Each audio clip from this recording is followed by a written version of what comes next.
She could have been the Empress of Russia, but fate had other plans. She married the heir to Italy's throne, but her life was far from a fairy tale. She secretly fought against fascism while being linked to its most notorious leader. And in just 35 days, she lost her crown forever. What really happened to Queen Marie Josée? Why was her marriage a nightmare? And did she truly have an affair with Benito Mussolini? Stay until the end to uncover the shocking truth. Born in 1906 to Belgium's King Albert I and Queen Elizabeth, Marie Josée received an exceptional education in languages, history, art, and music. Her mother instilled in her a deep appreciation for culture that became her lifelong passion and later her refuge in difficult times. Initially considered as a match for Tsarevich Alexei of Russia, this plan collapsed with the Russian Revolution of 1917 and the execution of the Romanov family. With Russia no longer an option, Marie José's parents arranged her marriage to Prince Umberto of Italy, heir to the Savoy throne. In 1921, 15-year-old Marie Josée was sent to Florence to prepare for her future role through complete immersion in Italian culture.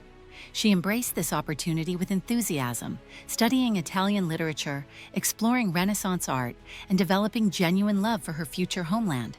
By the time she returned to Belgium, she spoke fluent Italian and had formed connections with Italy's elite families. The groundwork had been laid for what should have been a perfect royal union. When 18-year-old Marie Josée first met Prince Umberto formally, genuine feelings blossomed. For 6 years, their courtship proceeded according to royal protocol, and they appeared to be the perfect royal couple, young, attractive, and destined for Italy's throne. As their January 1930 wedding approached, troubling rumors circulated about Prince Umberto's sexuality. Even King Victor Emmanuel III had concerns about his son's ability to produce an heir. Sheltered by her royal upbringing, Marie Josée remained largely unaware until it was too late. Their wedding was a grand affair with all the pomp befitting a royal union. Streets of Rome were decorated with flowers, and flags as royalty from across Europe attended the ceremony. Outwardly, it was a fairy tale wedding, but reality crashed down on their wedding night when Prince Umberto abandoned his bride in their royal suite, the first of many humiliations she would endure. Despite private struggles, the royal couple maintained appearances. They traveled together, attended state functions side by side, and presented a united front. After several difficult years, Marie Josée gave birth to their first child, Maria Pia, in 1934. 3 more children followed, Victor Emmanuel in 1937, Maria Gabriella in 1940, and Maria Beatrice in 1943. These children brought Marie Josée joy but couldn't compensate for her empty marriage. Palace staff noted the royal couple maintained separate apartments and rarely spent time alone together.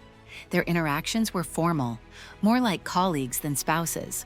For Marie Josée, romantic dreams had died, replaced by duty and resignation. Her situation worsened with the realization that she had married into a family with significant political problems. By the time Marie Josée joined the Savoy, the Italian monarchy had become increasingly subordinate to Mussolini's fascist regime.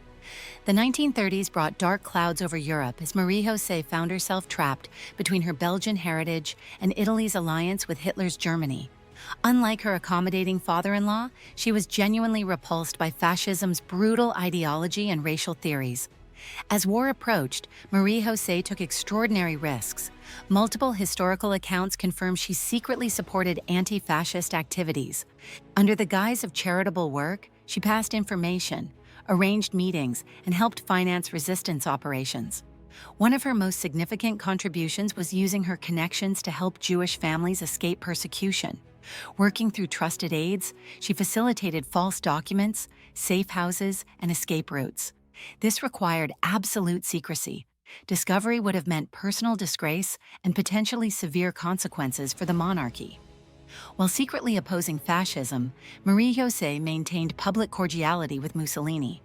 During these encounters, rumors began circulating about something more than political interaction between them.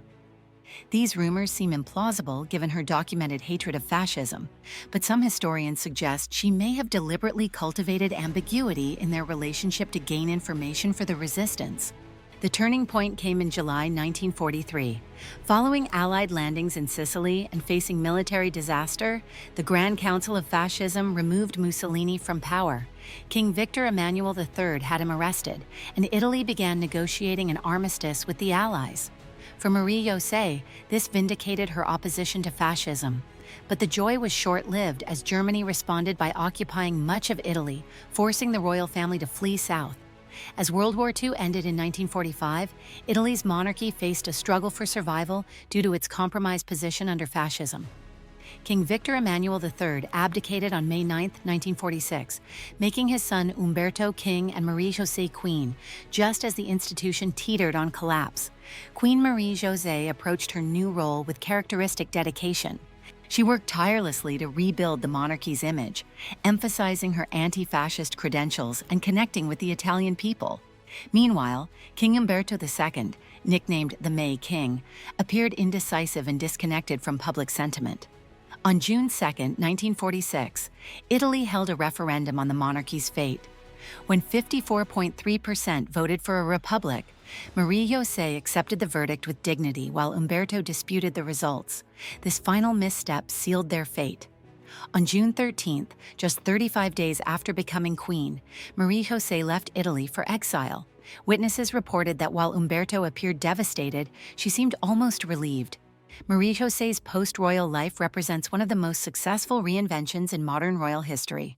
While Umberto settled in Portugal clinging to royal pretensions, she chose Geneva and embraced her new status. Their separation marked the effective end of their marriage, though they never formally divorced. Unlike many deposed royals desperately clinging to past glories, Marie Josée transformed herself.